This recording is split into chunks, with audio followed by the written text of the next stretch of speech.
Hello दोस्तों, मैं अजय बाबू MR classes सैसवान में एक बार आपका फिर से स्वागत करता हूं। तो दोस्तों, हम पढ़ रहे थे हिंदी वर्णमाला। हिंदी वर्णमाला में हमने 2 वीडियो कंप्लीट कर ली थी, पार्ट 1 और पार्ट 2। अगर आपने वह वीडियो नहीं देखी हैं तो आप जा कर के वह वीडियो देख सकते हैं। आज हम करेंगे पार्ट 3 वीडियो और उसमें हम पढ़ेंगे हिंदी वर्णमाला में आगे का, जिसमें हम पढ़ेंगे व्यंजन। व्यंजन क्या होते हैं? स्वर की सहायता से बोले जाने वाले वर्ण को व्यंजन कहते हैं और प्रत्येक वर्ण के उच्चारण में आ स्वर मिला होता है और इसी आ स्वर के बिना उच्चारण जो है संभव नहीं है। किसी भी व्यंजन का उच्चारण आ स्वर के बिना संभव नहीं है। हम देखेंगे कि परंपरागत रूप से व्यंजनों की संख्या कितनी होती है। तो परंपरागत रूप से व्यंजनों की संख्या होती है 33। लेकिन अगर इसमें हम द्विगुण व्यंजन जिसमें कि अढ़ा और अढ़ा को जोड़ दें तो इन व्यंजनों की संख्या हो जाती है 33 + 2, यानी इन व्यंजनों की संख्या हो जाती है 35। द्विगुण व्यंजन को शामिल कर लेने पर व्यंजनों की संख्या हो जाती है 35। अब हम पढ़ेंगे व्यंजनों का वर्गीकरण और व्यंजनों के वर्गीकरण में सबसे पहले हम पढ़ेंगे स्पर्श व्यंजन। तो स्पर्श व्यंजन क्या होते हैं? उच्चारण करते समय हवा जो है फेफड़ों से निकलते हुए मुंह के किसी विशेष स्थान विशेष जैसे कंठ है, तालु है, मूर्धा है, दांत है या ओंठ का स्पर्श करते हुए बाहर निकले, वो हमारे स्पर्श व्यंजन कहलाते हैं। अब इसमें उच्चारण के आधार पर कुछ वर्ग बनाए गए हैं स्पर्श व्यंजन में। जैसे का वर्ग है, जो इसका उच्चारण स्थान कंठ है। चा वर्ग है, इसका उच्चारण स्थान तालव्य है। टा वर्ग है, इसका उच्चारण स्थान मूर्धन्य है। ता वर्ग है, इसका उच्चारण स्थान दंत है तथा पा वर्ग है, इसका उच्चारण स्थान ओष्ठ है। अगर हम इनको देखें स्पर्श में पीछे से आगे जाने का क्रम, तो सबसे पहले कंठ आता है, उसके बाद तालव्य आता है, फिर मूर्धन्य आता है, फिर दंत आता है, ओष्ठ, फिर उसके बाद आता है ओष्ठ। इस तरह से हमने देखा कि सबसे पहले क्या आता है, तो कंठ आता है और सबसे बाद में क्या आता है, ओष्ठ। कई बार कई परीक्षाओं में इनका क्रम पूछ लिया जाता है, तो हमें यह याद होना चाहिए कि स्पर्श में पीछे से आगे जाने का क्रम क्या है। तो कंठ, तालव्य, मूर्धन्य, दंत्य और ओष्ठ, जिसमें सबसे पहले आता है कंठ और उसके बाद आता है ओष्ठ। तो अब हम इसके बाद पढ़ेंगे स्पर्श व्यंजनों को कितने वर्गों में बांटा गया है, उनके उच्चारण स्थान क्या हैं, अघोष स्पर्श व्यंजन कौन से हैं, सघोष स्पर्श व्यंजन कौन से हैं, अल्पप्राण कौन से हैं और महाप्राण कौन से हैं। अघोष यदि स्वर तंत्रियों में कंपन ना हो, यानी जिन व्यंजनों के उच्चारण में स्वर तंत्रियों में कंपन ना हो तो वे ध्वनियाँ अघोष में आती हैं, और जिन व्यंजनों के उच्चारण में स्वर तंत्रियों में कंपन होता है तो वह ध्वनियाँ सघोष के अंतर्गत आती हैं। इसके बाद है अल्पप्राण। अगर किसी व्यंजन के उच्चारण में मुख से हवा कम निकलती है तो वह अल्पप्राण के अंतर्गत आता है, और यदि व्यंजन के उच्चारण में मुख से हवा अधिक निकलती है तो वह महाप्राण के अंतर्गत आता है। तो सबसे पहले हम देखेंगे, पहला वर्ग आता है कंठ, और इस कंठ का उच्चारण स्थान है कंठ। इसमें क, ख, ग, घ, अणा, यानी इन सभी व्यंजनों का उच्चारण स्थान कंठ होगा। इसी प्रकार तालव्य वर्ग है और इस तालव्य वर्ग का उच्चारण स्थान होगा तालु। इसके अंतर्गत चा, छा, ज, झ, उआ, यानी ये पांचों वर्ण जो है इनका उच्चारण स्थान तालु होगा। इसी तरह से मूर्धन्य यानी मूर्धा, उच्चारण स्थान इसका है मूर्धा। इसके अंतर्गत आते हैं टा, ठा, ड, ढ, अणा। इन सभी वर्णों का उच्चारण स्थान मूर्धा होगा। इसी तरह से अगला वर्ग आता है दंत्य, और इस दंत्य वर्ग का उच्चारण स्थान होगा दांत। जैसे इसके अंतर्गत कौन से वर्ण आएंगे, ता, थ, द, ध, न, यानी इन पांचों वर्णों का उच्चारण स्थान दांत होगा। इसी प्रकार अगला वर्ग आता है ओष्ठ और इसका उच्चारण स्थान होता है ओष्ठ या फिर ओंठ। इसके अंतर्गत वर्ण आते हैं पा, फा, बा, भा, मा। यानी ये पांचों वर्णों का उच्चारण स्थान क्या है? ओष्ठ है, ओंठ। ये ऐसे वर्ण हैं जिनका उच्चारण स्थान ओंठ है, यानी इनको बिना ओंठ मिलाए हम नहीं बोल सकते हैं। इसके बाद देखेंगे ये जो पहला वर्ग है और दूसरा वर्ग है, पहले वर्ग के और दूसरे वर्ग के जितने भी वर्ण हैं वो अघोष ध्वनियों के अंतर्गत आते हैं। पहले और दूसरे वर्ग के सभी वर्ण स्पर्श व्यंजन में पहले और दूसरे वर्ग के सभी वर्ण अघोष ध्वनियों के अंतर्गत आते हैं। इसके बाद तीसरा, चौथा, पांचवा, तीसरा वर्ग, चौथा वर्ग और पांचवा वर्ग, इन 3, 4 और 5 वाले वर्ग के सभी वर्ण सघोष ध्वनियों के अंतर्गत आते हैं।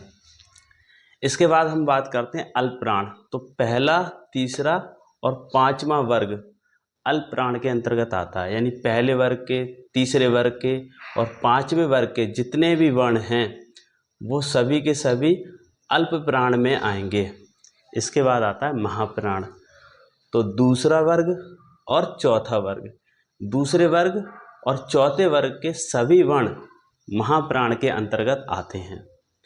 इस पांचवें वर्ण का उच्चारण स्थान नासिक भी माना जाता है, क्योंकि इन व्यंजनों के उच्चारण में हमें मुंह के साथ साथ नाक का भी सहारा लेना पड़ता है, यानी मुंह के साथ साथ नाक से भी ध्वनि उत्पन्न होती है। इसलिए इन पांचों वर्णों को नासिक के वर्ण भी कहा जाता है। ये हैं अणा, उआ, अणा, ना और मा। इसके बाद आते हैं अंतस्थ व्यंजन।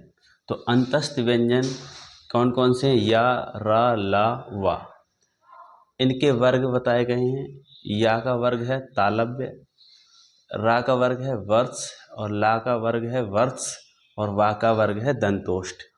और इनके उच्चारण स्थान भी हैं। जैसे या का उच्चारण स्थान होगा तालु, रा का उच्चारण स्थान होगा दंतमूल या हम कह सकते हैं मसूड़ा। इसी प्रकार ला का उच्चारण स्थान होगा दंतमूल या मसूड़ा और वा का उच्चारण स्थान होगा ऊपर के दांत और निचला ओंठ। तो ये सभी या का उच्चारण स्थान तालु है, रा का दंतमूल या मसूड़ा है, ला का दंतमूल या मसूड़ा है और वा का ऊपर के दांत और निचला ओंठ है। और जितने भी ये अंतस्थ व्यंजन हैं ये सभी के सभी सघोष अल्पप्राण हैं, यानी सभी अंतस्थ व्यंजन या, रा, ला, वा सघोष अल्पप्राण हैं। अब इसमें या और ये वा, ये अर्ध स्वर का, ये दोनों अर्ध स्वर हैं, क्योंकि ये कभी कभी स्वर का भी व्यवहार करते हैं और कभी कभी व्यंजन का भी व्यवहार करते हैं। और रा लुंठित है। लुंठित का मतलब जिसके उच्चारण में, रा के उच्चारण में जीभ तालु से लुढ़क कर जो है स्पर्श करती है, तो उसको कहते हैं लुंठित। तो लुंठित वर्ण कौन सा है? रा। इसके बाद है ला। ला जो वर्ण है, ला वर्ण पार्श्विक वर्ण है, यानी इसके उच्चारण में हवा जीभ के बगल से निकल जाती है, यानी पार्श्व से निकल जाती है, तो उसको कहते हैं पार्श्विक। और पार्श्विक वर्ण है ला। इसके बाद हम पढ़ेंगे ऊष्म संघर्षी, ऊष्म या संघर्षी व्यंजन। ऊष्म या संघर्षी व्यंजन कौन से होते हैं? ऐसे व्यंजन जिनके उच्चारण में हवा मुख के किसी स्थान विशेष पर रगड़ या घर्षण खाकर बाहर निकले और ऊष्मा या गर्मी पैदा करे, उसको हम कहते हैं ऊष्म या संघर्षी व्यंजन। इसके अंतर्गत 4 वर्ण आते हैं, शा, शा, शा और हा। शा का वर्ग है तालव्य और इसका उच्चारण स्थान हो जाएगा तालु। इसी प्रकार शा का वर्ग हो जाएगा मूर्धन्य और इसका उच्चारण स्थान हो जाता है मूर्धा। शा का वर्ग होगा वर्ष और इसका उच्चारण स्थान होगा दंतमूल या मसूड़ा। हा का वर्ग होगा स्वर यंत्रीय और इसका उच्चारण स्थान हो जाएगा स्वर यंत्र। स्वर यंत्र हमारे कंठ के भीतर स्थित होता है, इसलिए हम इस वर्ग का उच्चारण स्थान कंठ भी मान सकते हैं, क्योंकि ज़्यादातर परीक्षाओं में हा का उच्चारण स्थान ऑप्शन में कंठ मिलता है, तो हम कंठ पर जो है सही का निशान लगा देंगे। इसी प्रकार तो हमने देखा कि सा, शा, शा, हा ये ऊष्म संघर्षी व्यंजन हैं, लेकिन इसमें ये पहले 3 वर्ण शा, शा और शा ये अघोष महाप्राण हैं, जबकि हा सघोष महाप्राण है। उत्क्षिप्त व्यंजन के अंतर्गत 2 व्यंजन आते हैं, अढ़ा और अढ़ा। ये विकसित व्यंजन हैं, पहले ये संस्कृत वर्णमाला में नहीं थे, यानी संस्कृत में ये नहीं थे, बाद में विकसित हुए हैं। अढ़ा का वर्ग है मूर्धन्य और इसका उच्चारण स्थान हो जाएगा मूर्धा। ये सघोष अल्प प्राण है, जबकि अढ़ा का वर्ग है मूर्धन्य और इसका भी उच्चारण स्थान हो जाएगा मूर्धा। ये सघोष महाप्राण है। इसके बाद आता है आगत या घृत ध्वनियाँ, इसमें का, ख, ग, च, फा यानी नुक्ता वाले वर्ण आते हैं। का ये एक स्पर्शी व्यंजन है, इसका उच्चारण स्थान कंठ और जीवामूल है। ये अघोष अल्प प्राण है। इसके बाद आता है खा, ये ऊष्म संघर्षी व्यंजन है, इसका भी उच्चारण स्थान कंठ प्लस जीवामूल है और ये अघोष महाप्राण है। इसके बाद आता है गा, ये एक ऊष्म संघर्षी व्यंजन है और इसका उच्चारण स्थान है कंठ प्लस जीवामूल्य और ये सघोष अल्प प्राण है। इसके बाद हम बात करते हैं ज की।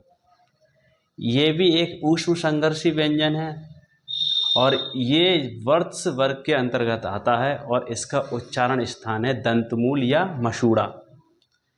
ये ज सघोष अल्प प्राण है। इसके बाद आता है फा। फा भी एक ऊष्म संघर्षी व्यंजन है, जिसका उच्चारण स्थान है दंत ओष्ठ यानी दंत और ओंठ, दांत और ओंठ। ये एक अघोष महाप्राण है। इसके बाद एक नोट है अणा, उआ, अणा, अढ़ा और अढ़ा से कोई भी शब्द शुरू नहीं होता, इसलिए शब्दकोश में ये स्वतंत्र रूप से नहीं मिलते हैं। तो दोस्तों इस तरह से हमने ये पार्ट 3 वीडियो में इस चैप्टर को पूरा कंप्लीट कर लिया है। तो नेक्स्ट वीडियो में अब हम इसके वस्तुनिष्ठ प्रश्न यानी MCQs करेंगे। धन्यवाद।